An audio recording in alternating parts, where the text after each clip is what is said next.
This cassette right here is amongst the prizes of my music collection. It's called Rising Metal, and it's a thrash metal compilation album that was released in the latter part of the 1980s to really promote a lot of the thrash metal that was coming out at the time. Don't believe me? Here, let me give you a track listing.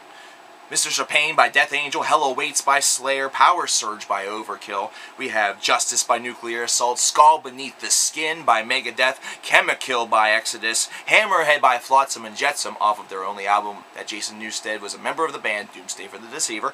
We have The Assassin by Trouble, Set Me Free by Heathen, and Over the Wall by Testament, the band that we are going to talk about today. Testament has multiple stigmas that have been labeled to them. They are a fantastic thrash metal band, however, they have been also called the thrash metal band that has been the most popular that has not achieved platinum status. They've also been stigmatized as being basically a huge contemporary of Metallica's, which I can believe up to a point. I'm going to go even further, I'm going to go very controversial, and I'm going to say that for a time frame there, Testament's career mirrored that of Metallica's. So let's get into the music. Let's get into this band. Let's start talking about them. In 1983, they were formed. And by 1987, they already had to change their name. Their original name was The Legacy. And they had to change their name, and it was suggested that they use the name Testament. Why did they have to change it from Legacy? Well, a jazz band, and this is going to be ironic later on, jazz band already had that band name trademarked. And you don't really want to embroil yourself in a legal battle whenever you're just getting started. It's not a wise decision. So at any rate, whenever this band was originally conceived, the lineup was pretty different than what you're going to find with their first album. By the time the first album was released, Chuck Billy was on vocals as opposed to Steve, who left to go to Exodus. And of course, Joe Satriani trained Alex Skolnick was handling the guitar duties. And this band, from their first 4 albums, started to really mirror Metallica in the fact that their first 4 albums were able to gradually expand upon their own sound and just absolutely kick ass thrash-wise. From The Legacy to The New Order to Practice What You Preach to Souls of Black, each one seemed to really just step up the other one, aim to really go one step higher. And they were able to do so. The very first 2 albums had a lot of occult representation on it, or you know, a lot of occult themes, and then it transformed into something that was more political, something that was more reality, today, you know, what's going on right now. And of course, they were growing in popularity and acclaim step by step of the way. Now here's where, oh by the way, before I even get any further, who had 4 albums that were gradually going up and up and up in acclaim? That's right, Metallica. Whose 5th album was a big-time deviation from the previous 4? Metallica and Testament. 1992, The Ritual, the album that I actually purchased first from these guys, if you can believe that. Fantastic record, however, it did, and I have to say it again, it did boast a very, very different sound than the previous 4.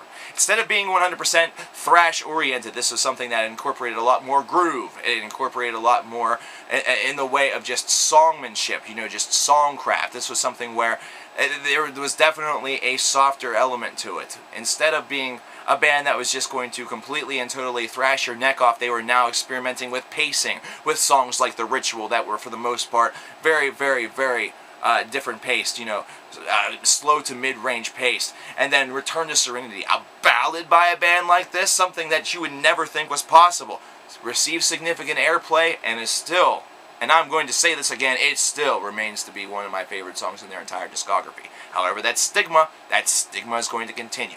And this was a band that was going to continue in this direction if, and only if, they were all able to coexist amid this change and transformation of style.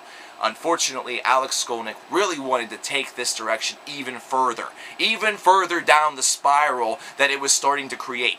Fans felt alienated by this record. I'll say it again, fans felt alienated by this record, much the same as Metallica fans that were hardcore into thrash felt alienated by this record. Same could also be true with albums such as Euthanasia and Risk and Cryptic Writings for Megadeth. It was one of those things in the 1990s where these thrash bands opted to try to do a little bit something different. Maybe because they became bigger than their own britches. Maybe because of a commercial influence from their labels. In fact, the second one that I mentioned is probably a lot more true than the first. But it caused, along with grunge, that thrash metal scene to really die off and wane out. Once again, the parallels between the two bands are surprising. Metallica had to rebuild. They, of course, had the huge incident with James Hetfield getting burnt. And then they released Load and Reload, which alienated people even further, surprisingly enough. Now, the one thing is that they brought in a lot of new fans, and this is kind of where the deviation starts to occur between the two careers. They're still able to draw in new fans because of songs like King Nothing and things like that. With Testament, they released 3 albums in the 1990s after Ritual, Low, Demonic, and The Gathering. And these instead experimented with a little bit more of a dark sound, a little bit more death metal influence. They still resumed the thrash. They still were able to have the occasional ballad in there, but there was even a bout with black metal because of one of the new members who is formerly a member of Dragon Lord. New members. What's this, Coverkillernation? Yeah, that division because of the Ritual caused a lot of people to depart from the band, Alex Skolnick being one of them. So now, not only is Chuck Billy and the boys scrambling to find a steady lineup, they're struggling to find an identity. They did have James Murphy for a while, and this would prove to be vital.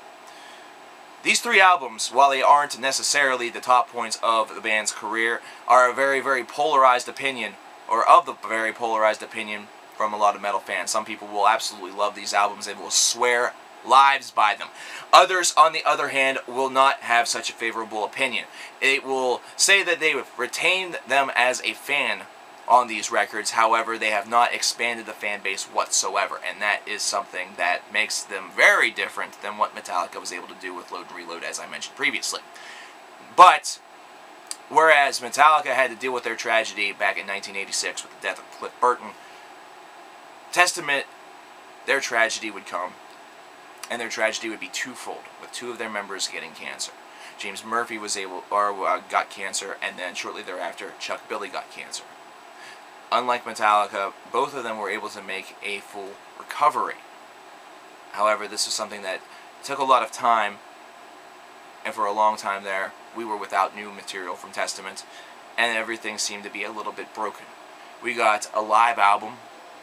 We got First Strike Still Deadly, which kind of redid with modern equipment some of the articles from the past.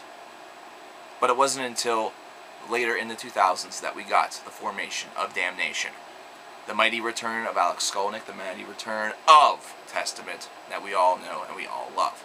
And this is also where the whole entire idea of a comparison to Metallica just gets derailed. Why? Because here in the 2000s, Metallica released Death Magnetic. In the latter stages of the 2000s, right before the formation of Damnation. But they also released Saint Anger. Where was Testament's Saint Anger? Nowhere to be found. Where was Testament's Death Magnetic? Nowhere to be found, because the formation of Damnation slayed the both of them. The first half of this record sounds like a band possessed. They're seething and scolding. They have thrash just surrounding you like a hurricane. And this is an album where the band feels revitalized, almost as though this long break between The Gathering and this album was absolutely 100% necessary in order for them to not only get well, but also regain the mindset that made them one of the most dangerous contenders to Metallica's crown whenever they first came out. But now, with Dark Roots of the Earth coming out in about a week or so, if you're viewing this after it's come out, hello from the past, I am a ghost. How you doing? I've heard the single so far, True American Hate, and I feel like this album's going to be another winner. But once again, why should I be surprised? Thanks to this tape right here, thanks to this collection, Testament is amongst one of my favorite thrash metal bands.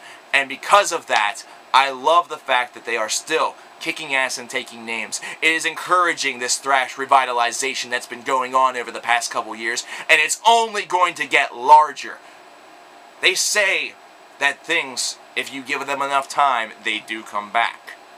Wasn't the case with disco, but it is the case with thrash metal. Thrash metal will be returning. Fuck it, it has returned. Thrash metal's had some of the best years out of all the genres of metal in the past couple. And with this release coming out, it's only going to get better here in 2012. They're going to join Creator, they're going to join Overkill, and this is going to potentially become yet another year for thrash.